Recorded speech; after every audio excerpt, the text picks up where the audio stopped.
It's all about humanity. About humanity.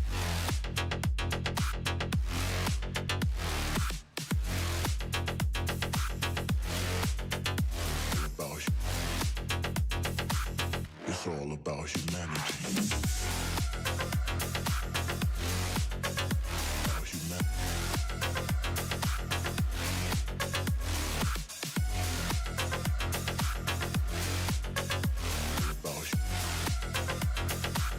It's all about humanity.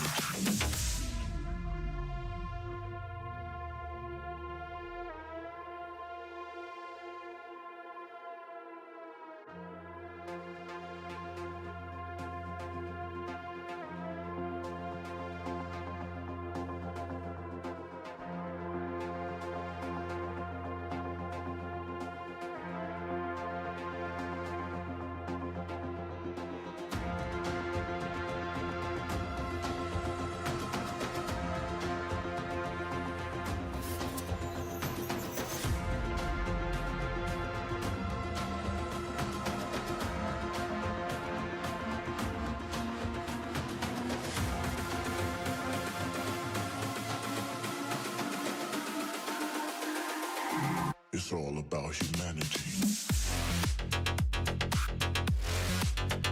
About humanity.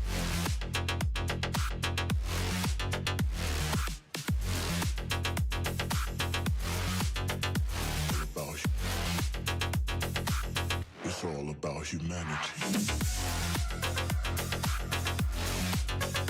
About humanity.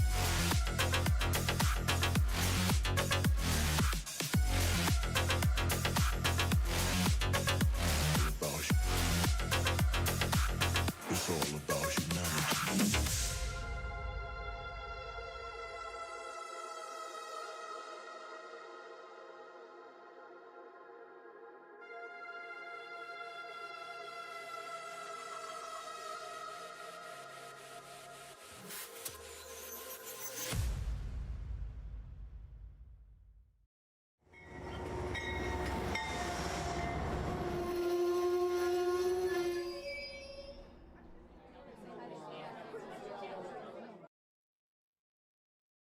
Hello, model citizens. Welcome to Junction. Tonight on Trains and Tech, we are going to open up a pile of boxes that have been collecting.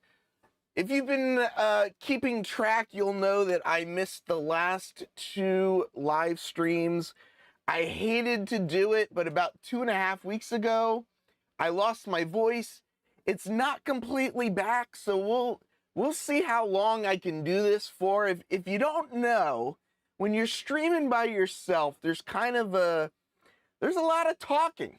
So we'll see if I make it. If I start like clearing my throat and stuff, you know, it's going to drive me crazy. So, you know, we'll see where we get. But I do have a pile of stuff here. I don't even know. Have I even done a stream since Amherst? Like, has it been that long?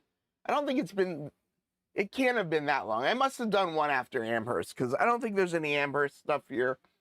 But there's definitely a bunch of stuff here. And the box all the way on the bottom is the box that I was going to open up 2 weeks ago that I'm really excited to open. So hopefully, hopefully my voice will hold out and we'll get to the bottom of the pile, but we'll see. Yeah, when I used that pun, I didn't even mean to use that pun, but so be it. It is what it is. But yeah, as you guys know, my unboxings usually go really, really quickly. So I should be able to just get through all this stuff really quickly, and there might not be even enough stuff for an hour-long show. So we'll see how it goes, and I don't know, who says this? I was about to say, let's just jump right into it, and I feel like that's something somebody else said, and I don't know who says that. Let's just jump right into it. Anyway, let's go to this camera here. We'll start by going through a couple things that are already open. One of them is a book that was recommended to me. This was at one of the last op sessions that I went to. It's called Set Up Running: The Life of a Pennsylvania Railroad Engine Man from 1904 to 1949. And apparently it's a story of being on the Pennsylvania Railroad back in the day. It is not a cheap book. My understanding is it might be out of print, although if you go to the Pennsylvania State University Press, you can easily get a copy. So I think it might be like out of regular print, but I don't know. They're available, but this was recommended to me at an op session, and I thought it was really interesting, so I picked it up. And it is still in its plastic. I don't know if you can tell that. Hopefully I will actually take it out of the plastic at some point, but yeah, we'll see. We'll see. I got another book sitting on top here. A couple months ago, a book came out called Guide to Modeling Short Lines. It was also by Tony Custer. This is the book that just came out, which is his Guide to Modeling Branch Lines. So I'm kind of curious because I call my layout a short line, but I think technically it's probably a branch line. But I don't know that I really know the difference. So maybe with this book, it is a Fire Crown book. So yeah, I don't know. Does anybody I think the difference between a short line and a branch line is the size of the railroad, but I could just be making that up. I'm not really completely sure, but yeah. It's another Tony Custer book, so it's got to be good, right? See, we're just flying through stuff tonight. This falls under one of those I thought I was buying one thing, and when it showed up, it was something else. I've been working on a bridge that's behind me. That I don't even want to talk about because I'm so upset about the bridge, but there's a bridge back there, and I've been using a bunch of CA glue because it's a lot of it's 3D printed, and I ran out of accelerator. So I thought I would buy a small little thing of accelerator, but when you buy stuff on Amazon, you want to try and get the best deal that you can. So I saw this set. It was 2 bottles of accelerator, and I thought these were little tiny bottles. Apparently, these are huge cans, spray cans. So now I've got 2 huge spray cans of CA glue accelerator. So if anybody needs to CA glue anything, I've got some. So our Reading K1SE 3019 says branch line is part of a large railroad. Short lines is its own railroad. So I think what you're saying would be like a branch line would be a subsidiary of a larger railroad, where a short line would have its own management. So in the case of my layout, Human City Junction is the parent company, and Riverside Transfer is the short line that is a subsidiary of Human City Junction. But Human City Junction isn't another railroad. It's kind of its own railroad in and of itself. So I think it's still a short line. I don't really know. Of course, Scott comes in and, you know, one of his first, comments is, it is what it is, I guess, right? It's a holding company. I guess Human City Junction would be the holding company. I guess that would be a good way to put it. I'm looking for something that I don't know where I put it, because it's going to make sense if I show you that other thing first, but I don't know where I put the other thing. So I guess oh wait, maybe no, it's not one of these. All right, let's open this box next. See, we're just flying through this box opening today. We should get through this stream in no times. Technically, I opened this box. The big box was already open, but I did open this box and pulled one of these cans out. This is going to be the first, I think, official box that I'm going to open.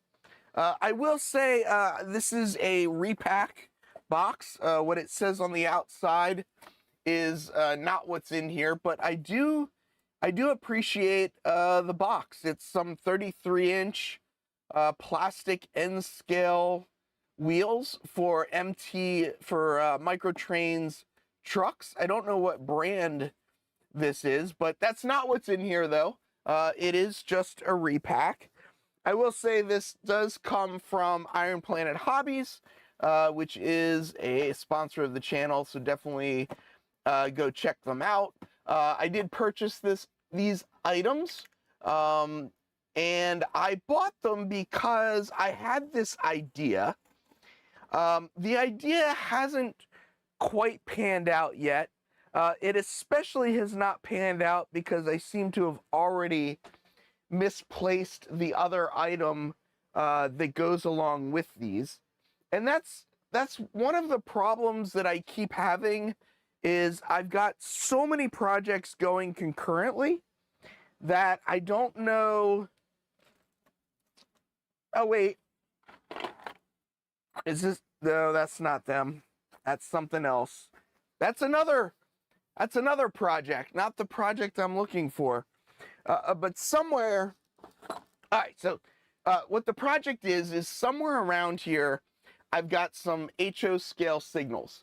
And the reason that I bought the HO scale signals is that what I want to make up is a little board, so that when I'm having an op session, I can come over to the little board and I can say, okay, we're going to go through what am I trying to say? We're going to go through what the signals mean. Just because every layout's a little different, different signals can kind of mean different things-ish. So I thought if I made like a little like standalone thing. Is it these? Oh, it's these. Here. I found them. See, we even opened up another box. All right, we're going to put this box off to the side. We'll come back to this box in a second. How do you keep a live chat in suspense? You open boxes. So this is a pack of HO scale signals. They come from We Honest on eBay. I think everybody knows about that eBay seller. I have two. You guys can't see a darn thing.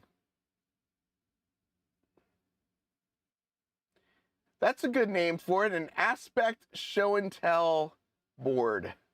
Yeah, no, I do not need any big scary knives. That is definitely not something I need. But I like this aspect show and tell board. So on my layout, I have 2 head, 3 aspect signals, and I have single head signals. So what I wanted to do, and what I started doing, was I made up a board that I was going to have a switch on it, you know, like a switch, a turnout on it. And I was going to have, you know, the double on one side of the turnout and the singles on the other side of the turnout. And I 3D printed out something that I thought would be a good idea to use. Ended up not being something good to use, so I ended up getting rid of that. I do have some old HO scale track. I don't know if I have any turnouts with it, but I thought since this is HO scale, maybe I would, you know, get a piece of HO scale track and hook up like a whole little thing with, you know, with a movable turnout so that I can show not only the aspect on the signal, but also show the direction of the turnout and kind of how it makes sense. Ed, send me the invoice and I will immediately put a check in the mail. If the mail doesn't arrive with the check anytime soon, obviously it is not my fault that the check has not arrived. Just keep waiting for it. I am sure it will show up eventually. All right, so back to this box, right? Not N scale wheels. Okay, so this is an item. Oh, I like almost cut myself there. That would have been bad. Did you guys all see that? I would have had to pull out my Lynn McCurdy first aid kit that I got. Yeah, see, I do not need I do not need a big scary knife. That just would have been a bad thing. All right, so the paper is not a part of the project. It's not what I need, but in here is part of the project and what I need. So here's the idea. Here's my thought. LCC, right? So I'm trying to figure out some of this LCC stuff. I am not doing well at all. So because I can't figure any of it out, I said, oh, let's just buy some more. So what I got is, this is the Tower LCC plus Q board. This basically uses STL logic instead of conditionals, blah, blah, blah, blah, blah. But what I thought was I can use this board on the, what are we calling it now? Now I forgot. The aspect show and tell board. I would mount this on the aspect show and tell board, and I would just have a LCC cable from my LCC bus running to this, and then I would use this to kind of do like the programming, and hopefully like if I could maybe figure out how to do everything with like just a little like simple setup, then maybe possibly I'd be able to figure out some more of it on the layout. So the thought being is I will hook up two single heads, two single 3 aspects, one double 3 head aspect, and a switch machine to this, and then hopefully figure out how to program it. And then once I figure that out, we can program the rest of the layout. I also got, and I don't know if I'm really going to need this or not, but I'm starting to play with lighting.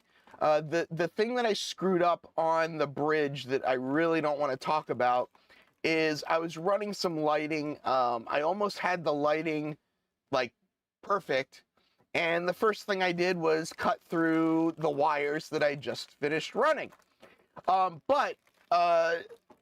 Because I've got so many signals and different stuff on the layout, one of the things that I thought I would do would be to add an LCC power point. So the idea just being that if I'm going to be controlling all this stuff, I was going to add an extra LCC power point. So since I was already ordering this, I bought this. Yeah, that seems to be the general sentiment of me cutting the wires. Don't cut wires immediately after you have wired everything up. I gotta say though, it's kind of one of those things that I wasn't feeling well. I wasn't streaming because I had lost my voice. So then like things were going well. I was building this bridge and then I cut the wires and then it just like this pile of things kind of piled up. And next thing I knew, I was just frustrated with the hobby. I didn't want to do anything. I have so many projects that I need to do. I want to schedule some more op sessions because Island Ops is coming up and I want to get a couple sessions in before Island Ops. But for a while, it was kind of like I just didn't want to do anything model railroading. I've still been 3D printing. I guess that's kind of what I've been spending some time doing, which sometimes goes well, sometimes doesn't go well. But, I don't know. We'll see. Steve O isn't Steve Zero. I don't know who Steve Zero would be. I gotta be honest. Steve Childers is definitely pretty low in the count. And I would say Steve is low in the count because Steve took over my Friday stream that I had started during the pandemic. So he was definitely one of the very early Steves that followed the channel. So I don't know. I don't know that you're now Steve 3. So I don't know. I mean, we got to, yeah, you guys fight out who is which Steve. There are definitely more Steves than there are Dennis's. Dennis number 2 became Dennis number 2, I think more because of Discord than because of the streams. And then Dennis 3 became 3 because we were talking about Dennis and it got really confused. So yeah, Steve and I definitely go back at least till 2020, if not before then. So everyone go over to Ron's Facebook page and just write, "Hey Ron," on his Facebook page. And if you don't know what that means, go follow his Facebook page and you'll figure that out. Okay, so do we open this one or this one next? And I gotta be honest, I kind of got to the point, I don't remember what's in either of these. Oh, no, I wrote it on here. So I know what's in this one. What is in this one, though? I don't know what's in this one. So what should we open, this one or this one? We'll see. Yeah, exactly. Although I did see a Hey Randall video recently, and that definitely kind of threw me off. So, all right, Joey spoke first, and the last big box is from Joey. So we're gonna open up the mystery box. I'm trying to, let's see what, I'm like racking my brain. I know it's something that I bought, but I'm trying to remember what it is. You see, I cover up, the addresses and everything, but then on some of them, I wrote what the item was on it. But then this one I got lazy and didn't write what it was, so I don't remember. So there's not going to be any preamble. We'll just, I guess, open the box. But we'll, oh, that was, I don't know, that was like the worst straight cut ever. All right, let's see. Oh, I know what this is. I remember now. So something that happens every once in a while is, yeah, if I finish early, I could run the car float. Speaking of the car float, that is one thing that I really want to get done, is what I kind of decided is, because there's so much stuff down at this end of the layout, I think if I try and add the car float into my, what I'm gonna call my A session, I just think there'll be too much down at this end. So what I'm gonna do is, instead of adding the car float into the A session, I'm gonna create a B session where the B session primarily focuses on the car float. So the idea being, let's say that, I don't know what time of day, I don't think it really matters, but you know, the A session will be switching the IRT powerhouse, switching the Upper West Side in the corner, switching the Riverside yard industries. And then the B session will be where just train after train comes in on the car float. You got to pull stuff off the car float, and other stuff will immediately be going back onto the car float. So it'll just be this heavy turnover. And instead of Riverside Yard supporting the Riverside Industries, Riverside Yard will just be taking in trains, getting them into the car float, and pulling things off the car float. But I gotta figure out how to, you know, kind of integrate that into everything. Root beer. I'm a huge fan of root beer. There are groups on Facebook and groups on Reddit that are all about root beer. And if you like root beer, go get on Reddit and Facebook and go follow all that. We had Urn Brew floats in Scotland. I don't know what that is. So every once in a while, so, you know, people like, you know, don't like the advertising emails, right? Some people feel like you just get too many emails, but I also don't want to unsubscribe from the email lists. So I get emails from Model Train Market all of the time. Model Train Market has a pretty big used section. They're always, you know, buying different collections and selling them. So there's always a lot of N-scale stuff. And recently I made a mistake. I ended up on their website. Next thing I knew, I've got a box of stuff sitting in front of me. I don't need any more 40-foot boxcars, so I definitely don't need anything in this box. That said, as you can see, I've got quite a few things here. Do I need this box? This looks like sometimes when I get nice boxes, I like save them. And this one's like got some nice thick cardboard, so I feel like I want to save it, but I don't know.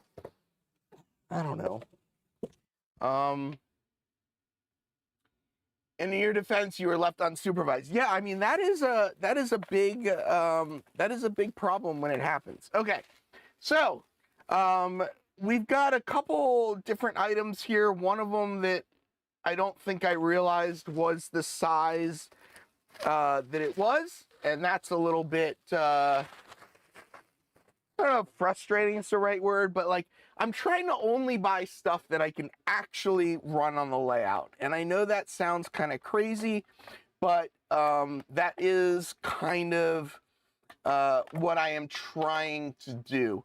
The railroad is kind of a continuation of New York Central, right? So 1968, New York Central sold the West Side Line to Human City Junction and the Riverside Transfer Short Line. So I like running some New York Central stuff. So this first item that I got, I don't know why. I guess I thought it was a 40-foot car. Maybe I didn't think of it. Maybe I knew. I don't know, but this is an Eastern Seaboard car, and I thought it was just kind of an interesting car.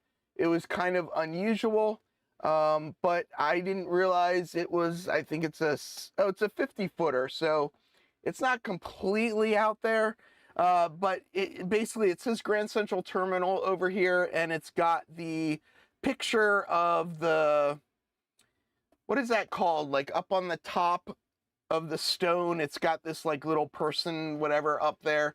It's got the, you know, like the Titanic, I'm on top of the world sort of thing from Grand Central Terminal. New York Central, it says Tomorrow's Children on it. It is a 50-footer, which means I probably won't run it on this layout, which is a little annoying. So we think it's called a gargoyle. Is it a gargoyle even if it's not a monster? Like, that's, I guess, the part that I just, I don't know for sure. But anyway, so this is a 50-foot car. Unfortunately, I am also a collector. I do have way more stuff than I need. But again, this will kind of go into my New York Central collection. But here's the real, this is what happened when I was left unsupervised. This is what I ended up getting, and this is what started it. There is a company, I guess people probably know about it, Bluford Shops. Bluford Shops make some really nice looking, really detailed N-scale cars. I don't think they make HO scale stuff. I think it's just N-scale. But they make some really nice N-scale stuff. And one of the things that I really like are bay window cabooses. So I made the mistake. I clicked. I'm not sure. This may have been in the email. I don't remember, but I made the mistake. I clicked on this. New York Central first applied this New York Central Alert paint scheme to selected bay window cabooses in 1956. The special logo included an image of the GM Aero train, which was in service that year on New York Central, along with the motto, "Safety wherever." So if you don't know on my layout, I have a staging yard that is, you know, off the layout, way up north, and any trains that come from the staging yard onto the layout come onto the layout with cabooses. So I like having a couple of cabooses on the layout. I've got, you know, this New York Central on the layout, which isn't a very highly detailed one, but it is a cupola one, and it does say "Safety wherever" on it as well. So it fits nicely on the layout. I've got some other, you know, cabooses as well. Some of them, most of them, not really area specific. So I thought it would be cool to get two of these. So they had two numbers. So because they had two different numbers, of course, I had to get both of them. But these are Bluford Shops, New York Central, Safety Whenever, bay window. They call it a half bay window, I guess. So a full bay window, I think, would be this guy. So this is a Conrail. Obviously, not, well, maybe not obviously, but it's not in my era really, because it's Conrail, so it would be too late. Ron, why don't you do a video on Safety whatever? So this would be a full bay window caboose. You can see it stretches all the way down. This is the half bay, so there's no, you know, bay window on the bottom. I believe this Conrail is also another Bluford Shops. There was a period in time that I was collecting cabooses. I think I don't have 50, but I definitely have 20 plus cabooses of all different kinds. I have a Smokey the Bear caboose. I have a Pepsi caboose. I have a whole bunch of, oh, that is true. That is true. I could, you know, if I get into patching stuff. Yeah, I mean, Bluford makes hoppers as well. I don't really run the open hoppers on this layout, but they're also very, very nice. But this is just, I mean, you know, it's, so this, nothing to knock microtrains. I really like microtrain stuff, and for N scale, you know, the volume and stuff that they do, you know, the microtrain stuff is really nice. Bluford does, you know, smaller runs, and you know, it's just, I'm not going to be able to show it, unfortunately, because it's too small, but the Aerotrain logo is right there. Let's see, I don't know if this is going to work. Yeah, it starts to get out of focus, but the Aerotrain logo is right there next to the New York Central cigar band. Did the CB&Q not have any cabooses because they were like they weren't founded or whatever until after cabooses were used? Or I mean, so the other thing is, like, yeah, you know, is it a caboose? Is it a hack? Is it a shoving platform? Right? So a lot of railroads retired, you know, the cabooses and ran shoving platforms instead, where, you know, the conductor could ride on the caboose because it was safer than hanging off of a boxcar. Steve says they were called way cars. I don't know the exact definition of a way car, but I have definitely heard of that. Yep. Van or a brake van is also pretty common. If you buy some of the Rapido, if you buy a Rapido caboose, which I don't know where my Rapido caboose is at the moment. I have a red Rapido caboose on the layout somewhere. But anyway, that the red Rapido caboose, if you buy it, they call it a van. They took their jobs and shoved it. That's true. And they're trying again, right? I mean, they're trying to get down to, you know, one person on a train and let the automation do the rest of it, which is, you know, kind of dangerous. Another small batch company, is it small batch? I guess they're not really small batch. They're a smaller company. They were a smaller. Anyway, I don't know what I'm talking about. Let's zoom out and let's just look at this next item. FRA said two-man crews. Yeah, I mean, it's just, I mean, it was, anyway, I'm not going to get into it. I bought, so Broadway Limited sometimes does these 4-car sets, and this is the New York Central 40-foot steel boxcar. So 40-foot steel boxcars, that's what I'm running on my layout. Variety set D. I'm not sure what the other variety sets are. I do have some other 40-foot cars from Broadway Limited. I don't think I have these. I might have these. I honestly didn't even look to see if they were one of the ones that I have before. Here's a Ursa 40-foot New York City pacemaker boxcar. I've got a bunch of the stock cars and some other stuff. Yeah, it doesn't look like I have this set.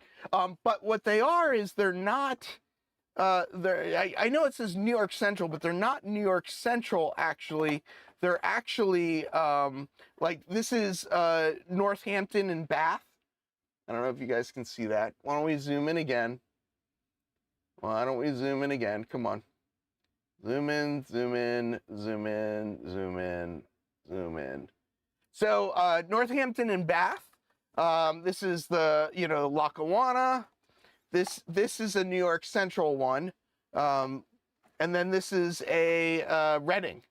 So I guess the idea is that they were all associated with the New York Central in some way or another. I don't actually know the historical relationship between all of these. I do really like this this Northampton and Bath. One of the guys in this area actually models the Bath and Hammondsport layout. So I am going to reach out to him and ask him what the relationship was between Northampton and Bath versus the Bath and Hammondsport. So I actually think it's kind of cool that I have this car on my layout, because I like having cars on my layout that are from where other people model. Are you saying Northampton and Bath was north of Allentown? Because Bath is on, or at least the Bath that I'm thinking of I thought was on Long Island. And Northampton is a city out in Long Island as well. So I thought Northampton and Bath would have been a Long Island short line. There's a Bath, PA. Huh. So this isn't Northampton in the Hamptons on Long Island. This is Northampton in Pennsylvania. Northampton County, PA. There you go. So I guess this isn't gonna play nice with his layout then. I guess my excitement was short-lived. I guess that's Bath, New York is near Corning / Hammondsport. Corning is up north. So Northampton, I'm so confused. North of Lehigh Valley. Yeah, you'll buy that car for me. Yeah, not a chance. Oh, and Steve's got a Northampton in Massachusetts. So it is really interesting. All of the short lines and branch lines and all of the railroads that are out there, like a lot of people model, the big railroads, the Conrail, the Union Pacific, Southern Pacific, whatever, like the big name railroads. But like when you have just a tiny space like I have, I think, getting into the branch lines and stuff, I think it's neat. It kind of offers, something a little different. I'm looking for that caboose still. I can't find it. Okay.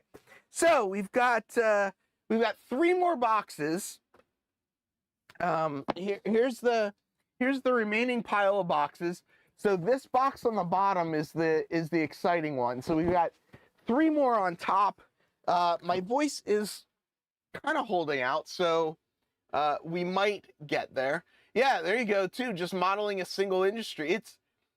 It is wild when you look at the size of some of the industries that are out there. You get into coal or paper, right? Or ethanol, different grains and stuff. Yeah, so anyway. Okay, so I guess let's open this one next because I teased this one already. Then we'll get to some of the other ones.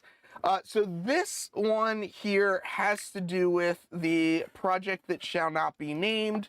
It is the project that is behind me that I really wanted to throw out the window when I cut those wires, but I didn't. So here's the box, and let's see if I can get it open.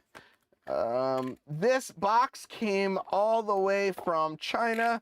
I don't remember. I don't know if this is, I think this is from Eve Model, I think is who this one was from. I try and order from their US stores, just so that I don't have to deal with the international shipping. This wasn't available locally. Essentially what happened was we had, Morning Sun Book, PA Short Lines Volume 2. All right, there we go. Morning Sun books are so good, but they're so expensive. Anyway, so I got these, I think like 3 weeks ago now. We talked about these, and I finally just said, you know what, this bridge that I'm spending so many hours making is still just a temporary bridge. So I was just gonna, I just wanted to get something, right? So eventually what I did is bought some of these lights. How many did I buy? I thought I bought more than this. Oh, it looks like maybe they've got them all in one package.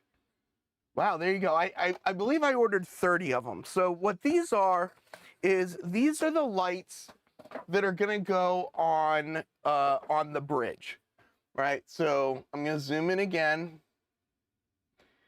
Yeah, it is a bridge too far. So what I did was when I printed the bridge railings, right? So this is what the bridge railing looks like. So here's another piece, right? So as Adam Cruz pointed out, instead of doing it like this and having this be the railing, what I did is we turned it over. So now this was just the steel girder on the bottom. And then I 3D printed these railings separately. So this railing is going to go on the front like this, and it's going to run the whole length of the bridge. And when I made these, I made them with holes in them. So every place that there is this vertical, there is a hole.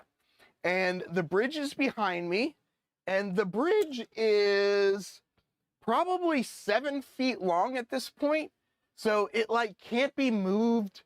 And I'm so frustrated by it because I cut the wires that I'm just kind of, it's going to sit over there for a little bit. But yeah, I got to get back to it. I got to just suck it up and redo the wiring that I cut. You might be spending more time, but you were wanting of it. Yeah, I know.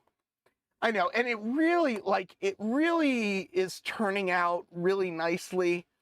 And at the point that I'm at right now, I'm really just trying to get the lighting on it. And I'm probably, maybe after I get the lighting on it, I'm going to do like an overall wash. And the reason I'm going to do the overall wash is basically, you know, to tie things together, right? Because I've got, you know, this and I've got this and whatever, and you put them together and they don't really tie together. But if you just add a wash to them, it just kind of like ties everything together. So that's definitely the plan there. Here, I took out the one. I want to show what this is going to look like, just because I kind of think this is the, yeah, you know, I know this is true. I know this is true, but I still get frustrated when things like go wrong. And I get that that is all a part of the hobby, is problem solving. But like, I spent so long wiring things, and I should have stopped when I should have stopped, and I didn't stop, and you know, I cut things. Grandpa Rails, I didn't know that you rebranded. When did you rebrand? I'm just noticing that now. So here are the lamps, and you know, it's not prototypical, right? If I showed you the pictures, you know, it's not perfect, but I thought it was going to be good enough. And we're going to see if I made the holes the right size or not. But the idea is going to be is I am just going to put these lamps all down the whole bridge, across all the railings, and they'll just, you know, they'll just light up, and they'll just be something, you know, kind of nice. It's this company EVE model. So there's two companies on eBay, EVE model, We Honest. There's also one called CN model. They all make these kind of like low cost, very sort of basic, simple lights and different things. But I don't know. I mean, I think this is going to look fantastic once you get all of this, you know, once it's all lit up. I have lights. So what I'm doing is I have lights underneath the bridge and lights on top of the bridge. I'm going to wire them all back to an LCC lighting controller so that I can, you know, do it. And I think, you know, just that little touch of light, like if you look behind me right now, right, like it's blue, it's nighttime back there. So it's not actually purple, it's actually blue back there. So with like these lights, just a little bit of light lit up with it back there, I just think it's gonna look fantastic with the yard in front of it. So these lights will kind of be like this background, like you're almost like you're standing in New Jersey, looking across the river at New York City, and New York City is all lit up. So that's I think a little bit of the idea of that. So I want to get these 30 lights. I'm not sure how many. I haven't actually counted the number of holes. I just bought 30 because I thought that would be a safe number. So I want to get these on. I want to get all these wired. I want to fix the wiring, and then the bridge is just going to go in, and it's just going to be there as a temporary solution. But it will definitely make a huge difference for the backdrop. The other thing that I'm going to do is, before I put the bridge up there, I'm going to draw a line of a grid, probably of like 6-inch squares. And I'm going to draw lines, and then I'll be able to take a picture of it with the bridge in front of it. And then I'll know each block is 6 inches. And then I'll be able to, like using AI or even just using Photoshop, I'll be able to create the background behind the bridge using those 6-inch squares on the backdrop. So there's a lot, like, you know, you got to draw the boxes before you put the bridge in. You got to test fit the bridge, but you can't permanently put the bridge in, because then you got to pull the bridge back out. But to pull the bridge back out, you have to disconnect all the lights. And then to disconnect the lights, you got to, it's a project. Speaking of lighting, this is an item that this is an item that when I was at the Amherst show, I talked to the manufacturer. It was a Canadian manufacturer, so he doesn't have anything to sell at the show. He just comes and he demonstrates his stuff. So he had this as a demonstration. One of the things that I'm trying to do, and I blame this guy, Dave Barraza. Dave Barraza is I think he's I don't know if he's technically a signal engineer or what his specific title is, but I think he's a signal engineer. But he does signaling for railroads, like real railroads. He does signaling. So he's kind of like ruined me on signaling, because he's got all these like prototypical ideas in my head. And this guy that owns this company, Kevin, is also a signal guy.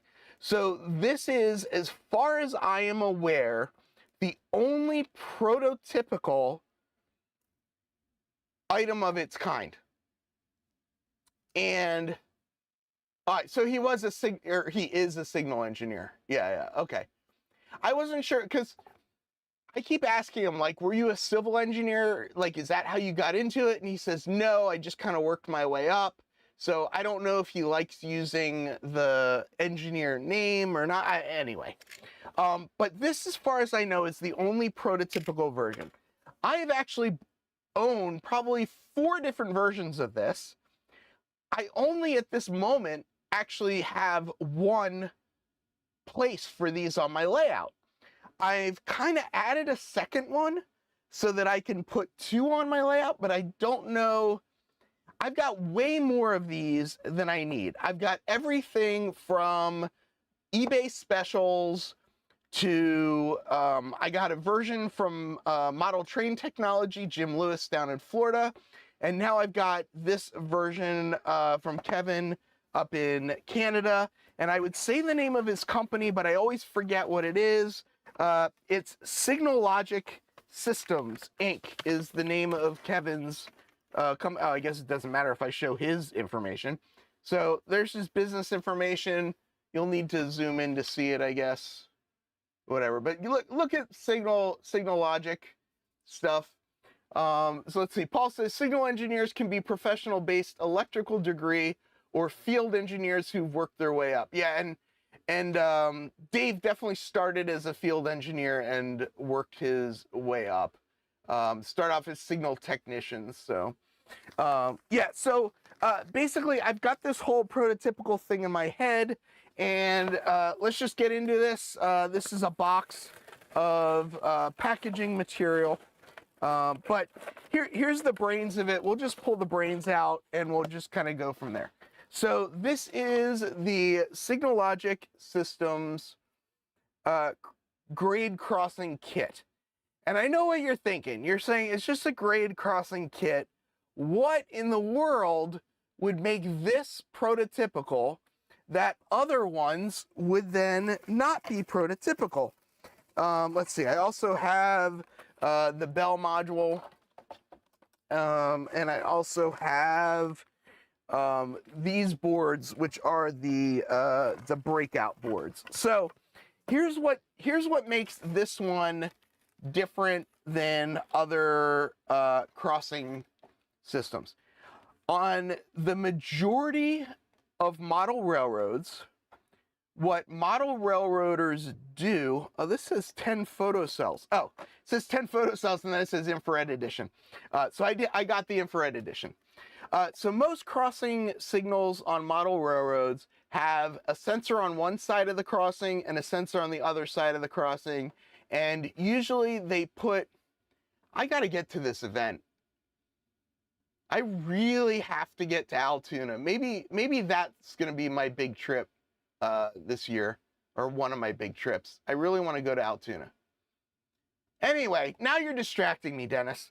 Okay, so what makes this prototypical is most model railroaders, when they're setting up a signal system, they put, one signal far enough to the one side to trigger the crossing gate, and another one far enough to the other side to trigger the crossing gate.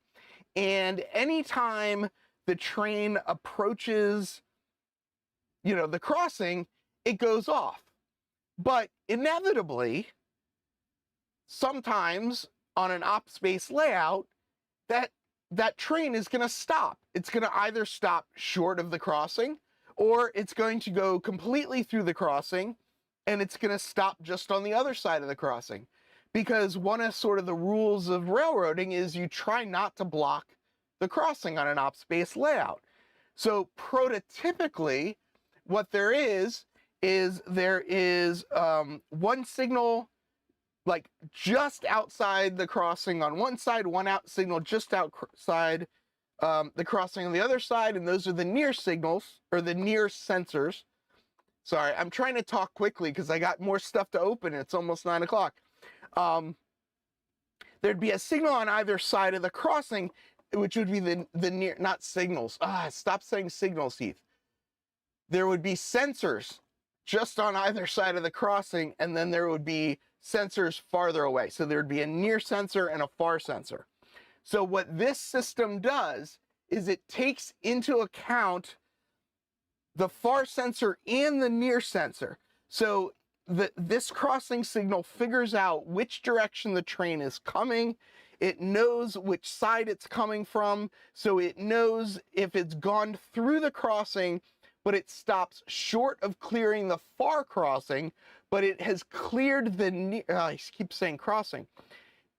If it's still over the far sensor, but it's cleared the near sensor, it will stop going off when it clears. If you've ever gone up to a real train crossing, the second the train leaves the crossing gates go up. It doesn't wait until it gets to the near sensor. As far as I know, this is the only out-of-the-box, standalone kit that can do that. Hi. I don't know if anybody is still here after all that explanation. I feel like I just rambled on about, I don't know. Did anybody learn anything from that? Or am I just up here just rambling on and everyone's just like, open the darn other box already? Yeah, see, I know this is what seems to happen. Most people leave more confused than when they get here. Dennis heard about a sensor in a box. Yeah, Dennis, that's I said sensor in box probably about 30 times All right, so it's 8:58. I'm kind of thinking, and I know you guys are gonna kill me. I know. But I've got 2 more boxes. Both of these boxes are really exciting things. They're both items that I really need.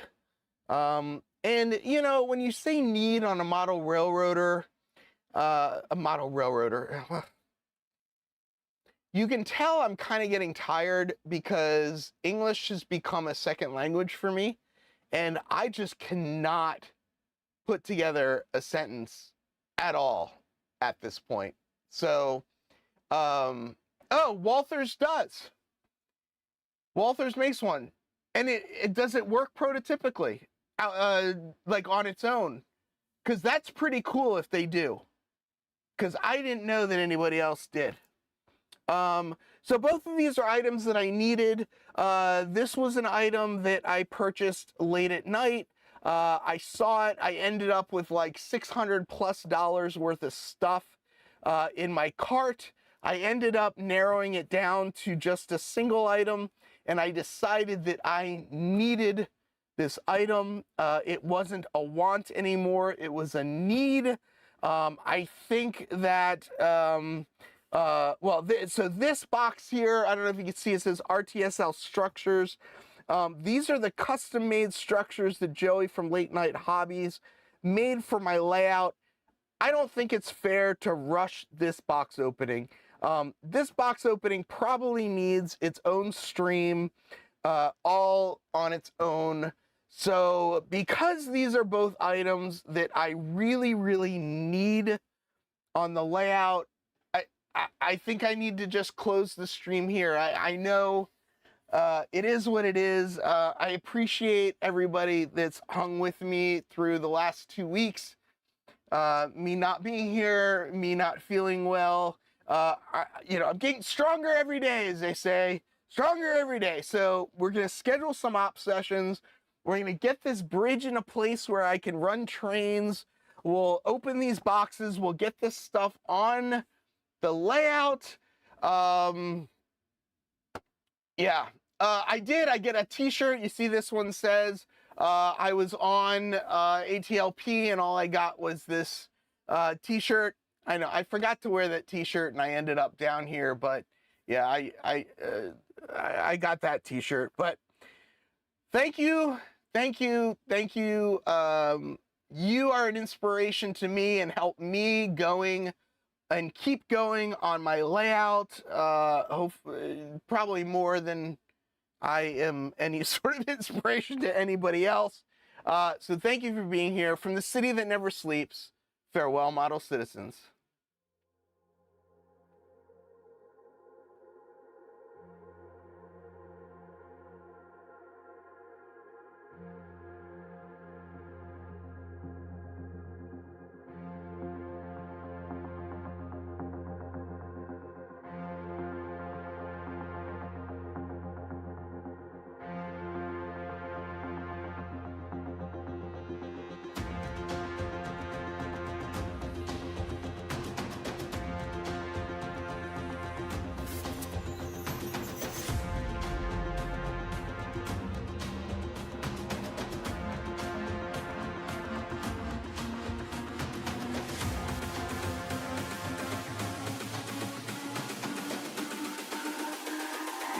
It's all about humanity.